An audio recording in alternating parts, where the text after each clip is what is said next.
31 picks in the books, and the first round of the 2023 NFL Draft is complete. Welcome, everybody, to a Round 1 recap here on Move the Sticks. Our guy, Daniel Jeremiah, of course, in Kansas City, part of the broadcast on NFL Network. Rhett Lewis, Bucky Brooks here with you on this edition of MTS, both of us on part of the MegaCast broadcast here on the NFL family of platforms. Bucky, a big part of the NFL channel on YouTube and on your connected TVs, rolling with Mike Yam and Lance Zierlein. Yeah, that was fun. Great work, my friend. I was a part of the NFL Plus broadcast with my friends Cynthia Freeland and Mark Ross as we were trying to make the picks for the teams. Yeah, we hit on a few. We did. We hit on a few. And I effectively talked my GM Mark into making a couple of picks that I was pounding the table for. We'll get into those. Yeah. We'll get into winners. We'll talk quarterbacks. We'll talk guys still sitting out there in round 2.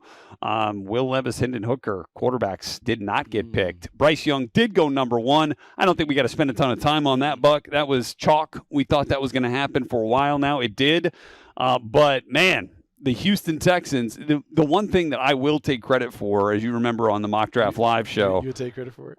Well, you think, a little bit. You feel like Nick and D'Amico were like, oh, the mighty Red Lewis. No, sir. No. It was my forecasting the headline following night 1, and the headline was the Texans will win the draft on night 1. Wherever they pick, whomever they pick, they will win the draft. And in my book, it was over at 3. As the Texans drafted C.J. Stroud at number 2 and then traded up from 12 to 3 with the Arizona Cardinals and nabbed Will Anderson. In my book, they got the best pure passer and the best defensive player in the draft, and they got cornerstones on both sides of the ball right there, Buck. What do you think? I mean, I loved it. I was surprised now. I mean, here's the thing. Leading up to it, I feel like we're chasing ghosts. With the C.J. Stroud thing and the Houston Texans, and you wondered if the Houston Texans were going to overthink it when it came to quarterback. But at the end of the day, they did the good thing. They took C.J. Stroud at 2, and it was smart for them to take him at 2 because if they take Will Anderson first, they may not be able to make the deal with the Cardinals. Someone else grab C.J. Stroud. Right. They had to go quarterback first. So they get the quarterback first, and they come back and get Will Anderson. And it made a lot of sense when you go back and you start looking at the comments that D'Amico Ryans had talked about in terms of guys that he liked, the football character, all the other stuff. I mean, they scream Will Anderson. And you guys sold it. You guys, if you listen to Move the Sticks leading up to this draft this past week, you guys sold me for sure. He was great. I mean, he was outstanding on it. And so now you talk about a franchise that has 2 cornerstone players. The quarterback, the pass rusher, the work that they did a year ago, some of the free agents. It's still a very, very tough, not only division, but a tough conference. But they should be a very competitive team. And you can see the foundation in place, and we're only after day 1. Okay, so as I mentioned, DJ on the broadcast in Kansas City. Let's hear his thoughts as those picks were made back-to-back at 2 and 3 by the Houston Texans. And he is a pure thrower. You talk about pocket ability. He has that. Any questions you had about C.J. Stroud, though, they were answered in the game against Georgia in the playoffs. How about the pocket movement? Got to question whether or not he could move around, reset, deliver the ball. He shows you that ability. On time, in rhythm. The ball comes out of the same arm slot. He's a rhythm passer. And look at the ball placement where he's able to put it always on that upfield shoulder so you can run after the catch. Jalen Carter unblocked right in your face here. How do you get away from him? He does. Eyes up, deliver the ball down the football field. All these athleticism questions, he put them all to bed, making things happen outside the structure of the play. And he might not be going for 40, 50 yards, but he's going to get you first downs with his athleticism. All right, let's jump into Will Anderson in the video. Again, the elite character, elite work ethic, leadership, all that stuff's great. But when he gets on the field, this guy has got power and torque and plays the game in a manner that you see Khalil Mack play football. Run and pass, he's a complete player. He can dominate at the point of attack. He's done it for 3 straight years. When you watch him get after the quarterback, he's got incredibly strong hands. Talk about having shock in your hands. He's able to get underneath the wrist, pop it up, and get home. He has a feel to go along with his suddenness. You overset, you get over your skis as a tackle. He feels it. He's going to counter underneath and get home with a sack. Think about the point of attack, stack and shed. That's Jamari Sawyer, who started a bunch of games for the Chargers last year. Keep in mind, he's playing against NFL players every week. And then you don't want to account for him on the backside. He's going to be able to close that door with his speed and his effort. Hey, the Houston Texans aren't messing around, guys. I love it. Fantastic work by the Texans and their entire personnel crew, and man, just to the way they maneuvered the draft board to get those two marquee players in a draft that was not chock full of marquee players. Bucky, again, I think comes into play here. So Stroud, Anderson, and then at 4. There's a lot of smoke about Will Levis. A lot of smoke. And it turns out it's Anthony Richardson. Now, I feel bad. I feel horrible for Will Levis because I feel like he's been I think we all, on a yo-yo ride. I mean, they're talking about him at 2, then at 4, and then for him to fall out the first round, that's really unfortunate for him to watch that play out on national TV. But the pick for Anthony Richardson is one, I'll be honest, I am surprised. I'm only surprised because the player that we saw at Florida, we talk about the potential, the upside, but I just didn't know if the Indianapolis Colts will pull the trigger to do it. And so Shane Steichen takes his guy, Anthony Richardson. I think he'll use a similar blueprint to the one they used with Jalen Hurts. They'll move him around. They use him as a runner. And then the thought of Anthony Richardson playing alongside Jonathan Taylor in the backfield with what they will eventually add around those guys on the perimeter. Yeah. This offense is going to be challenging for opponents to defend because you talk about a dominant running attack if they can fix the offensive line and get back to doing some of the stuff that they did successfully during the Frank Wright era. Seahawks went Devin Witherspoon after Richardson. Paris Johnson, first offensive lineman off the board. That? We had kind of tied the Cardinals and Johnson together as as a match there. They got Kyler Murray's guy, the guy he had reportedly wanted. They end up trading back in a value that made more sense, right? And Paris Johnson ends up going to the Cardinals at 6. Tyree Wilson, then now you get about 190 combined inches of wingspan there with the Condor, Max Crosby, and another Condor-like wingspan in Tyree Wilson. Bijan Robinson ends at 8. It's kind of funny. It's like that was kind of like the one pick that we kind of started to settle on. It's the only one we can find, Will.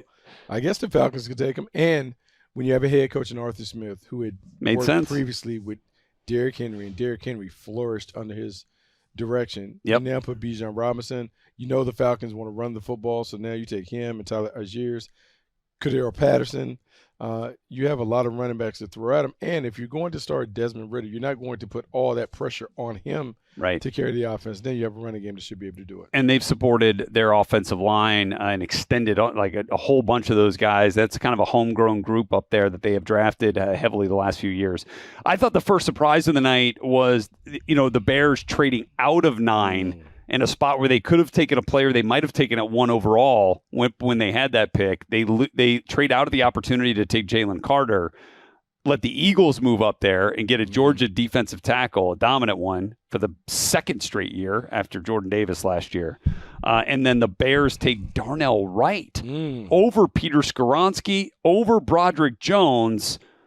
And so let me get your assessment of how that little sequence worked out. So this is interesting. The Philadelphia Eagles taking Jalen Carter, that made complete sense. We had talked about that. He obviously had gotten assurances that he wouldn't fall out of the top 10, which is why the Eagles were in play in all of our minds. But now you surround him with a bunch of his former teammates. You put him in a comfort zone where now he's Nakobe Dean, Jordan Davis. We talk about Nolan Smith coming over later. It's like back to old times in terms of him being in the locker room surrounded by people that know him and can kind of help him kind of find his way while he's transitioning to the pros. Darnell Wright over Peter Skoronski is a surprise, but when you go back and watch the tape, best right tackle in the class. Yes. Has some nastiness, some physicality, and those things. And if the Bears are going to run the football like we think, he's a nice fit for them in terms of running the ball on the edges. Okay, and so then the Titans end up ending Peter Skoronski's wait. And look, they've invested now heavily in that offensive line. They needed to. They had all kinds of injuries. They had to. Yeah, no Taylor Lewan. He is no longer a part of the program. So you're talking about guys like Nick Petit-Frere from Ohio State. You're talking about Dylan Radins.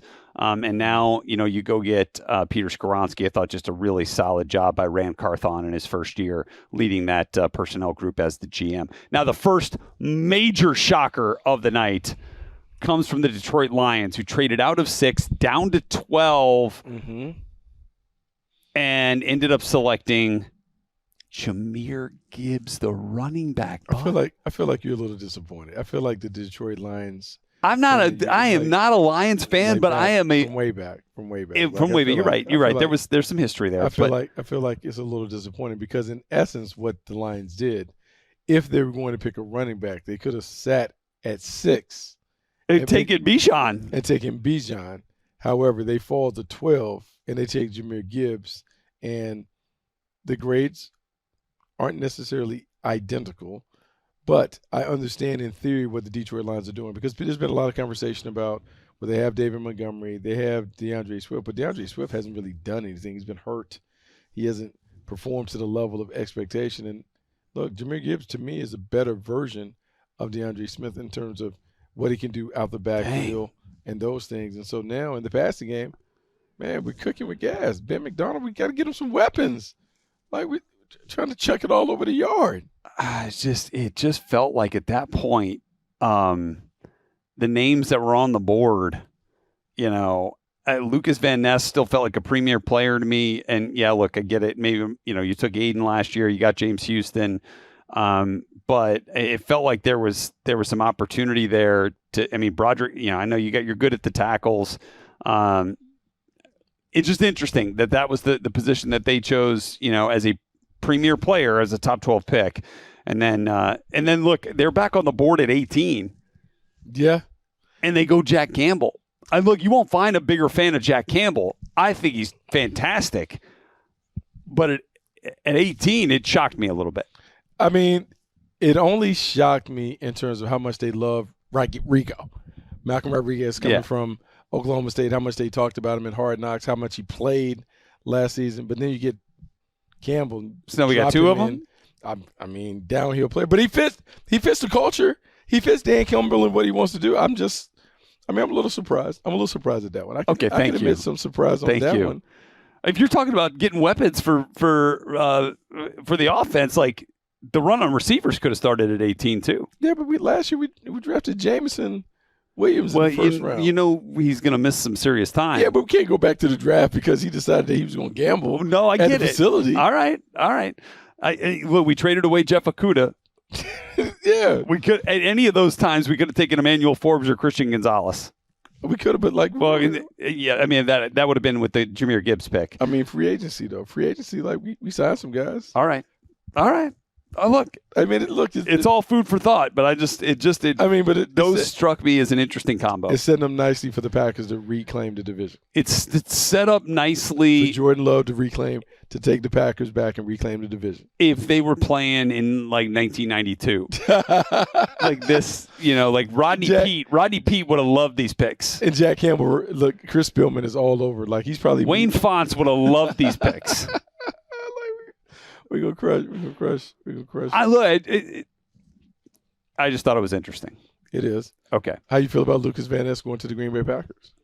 I love Lucas. I love the player, so I love the pick. I kind of thought that maybe the tight end might have gone there in Dalton Kincaid. He ends up going to the Buffalo Bills after they traded up. We'll get to that here in a minute, but let's get into the fact that Christian Gonzalez had been getting some serious steam towards being the first corner off the board and in the top 10. Not only does he not go in the top 10, but he's the 3rd corner off the board behind Emmanuel Forbes, who essentially goes to Washington to try to recreate Josh Norman there for Ron Rivera. Well, yeah, that's what you get. It's so funny. Like I made a comparison that he is a little bit like Xavier Howard, but then when you look at the nose, unorthodox cover style, which is very reminiscent of how Josh Norman played the position for so many years. Christian Gonzalez going to the Patriots, to me, we talked about it kind of reminds me a little bit of Stephon Gilmore when he came over from the Bills. Stephon Gilmore was more of a bump and run corner at Buffalo, but when he goes to the Patriots, he does a little bit of everything. My thing with Christian Gonzalez, he has a great toolbox. He has all the size and attributes that you look for, but will he eat enough gunpowder to be tough enough to play for Bill Belichick? You've been up there. You've seen those practices. No, we better believe it. Yeah. Is he going to thump enough to kind of earn his right way onto the field? Yeah. Okay, so let's talk about a few other things here. We've hit some of those surprises. I think I'm not surprised by anything that happened in the bottom 20, bottom 6, 7 picks. The fact that Mozzie Smith, Anton Harrison, Brian Brzee ends up getting their names called doesn't surprise me at all, especially in that range. I thought the fact that Nolan Smith was available at 30 was a pretty big surprise. What's your thought there? I thought he might be available in the 20s. I didn't know that he would get all the way down to the end, but what a great pick by the Eagles to backstop Hassan Reddick with a player that has comparable skills. So now, we love to talk about the Eagles and their redshirt plan where they take young players, draft them out, but they sit them behind a veteran so they can sit there, learn the game without the pressure of having to produce right away, and it sets them up for success better, where he gets an opportunity to have Hassan Reddick as his mentor, to watch him every day, to take some of the things from the game, see if he can implement them. For the Eagles, they invest in the front lines, and Jalen Carter and Nolan Smith in the same hall. That is unbelievable. All right, well, let's get Daniel Jeremiah's thoughts on the Eagles' first-round pick, and that, of course, was Jalen Carter trading up to number 9 to make that happen, so essentially blocking out anybody else that was trying to move into that top 10, perhaps to make that pick and get a sliding Jalen Carter, and then you team him up with Nolan Smith. So Georgia, again, is winning the day in Philadelphia, but let's go back to DJ's thoughts on Jalen Carter here. You talk about the quickness, the leverage, and the power, and I don't say it lightly when I say Quinnen Williams. That's the type of player. Look at the knockback that he has here against Oregon. A little forearm shiver there to reset the line of scrimmage. The quickness, the suddenness. I wrote my note. This guy teleports from one gap to another. I don't know how he got there, but he somehow gets there. Look at ridiculous quickness. Again, watch him stack shed and then make a tackle. Another example of the change of direction quickness. Quarterback's trying to get away from him. Good luck. He is an outstanding finisher once he gets into the backfield. How about fullback? You think that they might have some fun? Nick Sirianni with this one? That's a three-for. That's a 3-for-1 special with him at the fullback position. So to me, when I look at Jalen Carter, guys, that defense was stacked last year. Ian Rappaport, he was the best player on last year's Georgia defense. Interesting, right? Especially when you consider a Georgia Bulldog went number 1 overall in that draft, and now you maybe get the best player there out of that Georgia team at 9 for the Eagles, and then they come back at 30 with Nolan Smith. Interesting. Let's talk a bit about the other. We've hit about these teams that have had the multiple picks. The Seattle Seahawks haven't touched on. You guys talked about it on the podcast this week leading up to the draft, going back to the 2010s, trying to recreate that defensive dominance. They get Devin Witherspoon to go along with Tariq Woolen, and then they come back. And look, I know we had thought about wide receiver here. I didn't think that was a glaring need for the Seahawks, but the fact that they were able to get arguably the best wideout in the draft at number 20 in JSN, you throw him in the slot with Tyler Lockett and DK Metcalf, that might be the best wide receiver core in the league. Yeah, it might be, and it's a perfect fit because you put him in the slot with Lockett and DK on the outside, guys who win routinely on vertical games. And now you have this guy zipping across the field on all kinds of crossing routes, facing one-on-one coverage because you still have to defend Kenneth Walker Jr. and Geno Smith in the pocket. It's just a very, very interesting thing to put together. And so, remember, these are kind of bonus picks for the Seattle Seahawks. They get them for Russell Wilson. They didn't know they would be picking in the top 5. They didn't know that they would have another pick later that would give them an opportunity to kind of reset the franchise, a franchise that went to the playoffs. So, yeah, you're John Snyder. You sitting pretty. You feel great about what you walked away with after day one. Any other day one winners that strike you that we haven't hit on yet that you were a big fan of in terms of pick position and team? Don't know if I'm a big fan, but I think one of the things that stood out to me, the Baltimore Ravens going back to the wide receiver market to get Zay Flowers. Zay Flowers, who's been likened to Steve Smith by Steve Smith, has an opportunity to play in Steve Smith's old stomping grounds. What does that look like? The last time they took a little receiver, it was Hollywood Brown. Hollywood Brown didn't like it, didn't really fully embrace what it is that they do. Will Zay Flowers embrace what they do on the outside if they ask him to be a little more active in the running game as a blocker? All right, we want to get, before we get out here, we want to get you our best players available going into day 2, and quarterback will be among the names at the top of that list. 4 players left in the green room. Before we get that, let's take a quick break here on Move the Sticks. All right, back here with you, Move the Sticks, Brett Lewis, Bucky Brooks, kind of assessed our thoughts on how the first round ended up shaping up there. Bryce Young at number 1, Felix Anudike Uzama going to the champs in the home of the draft and the Kansas City Chiefs to close out night one, which means 4 guys are left in the green room in Kansas City going into day 2 here, Buck. Brian Branch, arguably the best slot corner in this draft. All right. Will Levis, guy we thought is one of the top 5 quarterbacks. Keon White. That's close. Keon White. And Georgia Tech. That's fine. And then Joey Porter Jr. didn't go in the first round. I would say of all of those, in terms of expressing surprise, Joey Porter Jr., I may be the most surprised at, because when you look at the grade, he was a bumper run corner, played at a high level, had all those PBUs against Purdue, but then it was not necessarily up and down, but he had exposed for some moments. The thing is, he doesn't have a complete toolbox, and those guys at the top, they have the ability to do more than just press. They can play off, they can bail, they can do a bunch of different things. He hasn't shown that ability consistently, and so because of that, he's getting punished on draft day because of his inaction or inability to kind of do things in a complete fashion like some of these other guys. Okay, so let's just assess here quickly. Pittsburgh Steelers on the clock to lead off the second round after getting that pick from the Chicago Bears as part of the Chase Claypool trade. I don't think they're taking Will Levis. Are they fielding calls for teams that may want to get up there and try to get a Levis or a Hendon Hooker who did not hear their names called? When do you see those teams coming off here? Man, I think those teams are trying to jump off in the 30s before you get to 40. But some of these guys are going to take, they're going to take the chance, they're going to swing, because we talked about how this year's a little unique in terms of how everyone has everybody graded.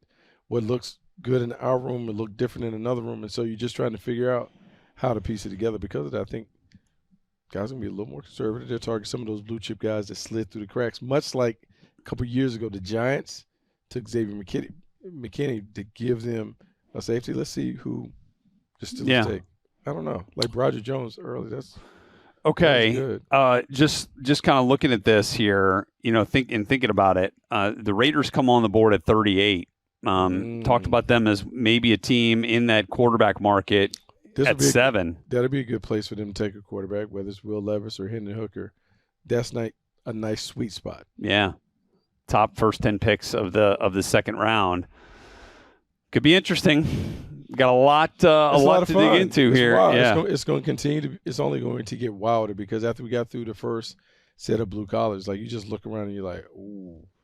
Yeah. I don't see a lot of people. This is not good. It's not good. Okay, so for another note on the first round, for the first time in the common draft era, we had wide receivers go back to back to back to back. How about that? And I know you being a wide receiver specialist, you got JSN, Quentin Johnson going to the LA Chargers, Zay Flowers going to the Ravens, we've talked about. But the guy that we talked about early in the week down in the green room, Jordan Addison, joining the Minnesota Vikings to play alongside Justin Jefferson. That's an interesting one, to say the least. I like it. I mean, they made their choice. They're riding with Kirk Cousins for the foreseeable future, and so they're trying to support him, and they did. Giants, at that point, got shut out of the wide receiver market, ended up going Deontay Banks, the corner out of Maryland. So I think who takes Jalen Hyatt in the second round, I think is going to be really intriguing as well, as he did not get his name called. So there's some definite talent out there at the top. When we kick this thing off, the offensive linemen, I think, are going to start coming. We didn't get any of the interior guys, not a single one. No Tippmann, no JMS. We got no Steve Avila, no Osiris Torrance. So I think all those guys, Cody Malk is going to be available there early day 2. And I think those are some of the things that we're going to be excited about, and some of the things that Bucky and perhaps our buddy Lance Zerline will talk to you about on the day 2 wrap-up podcast, which will be back with you following the conclusion of rounds 2 and 3. Look forward to seeing you. Reminder, NFL Network's coverage kicks off 7 p.m. Eastern Time live from Kansas City. You can check DJ out there. And then, of course, be back here tomorrow night for the wrap-up pod. It's been great being with you. Thanks to our great production team led by the one and only and super fan of the Green Bay Packers and the Lucas Van Ness pick, Nabil Hassan. I am Red Lewis here with Bucky Brooks. Thanks again for being with us. We'll catch you next time.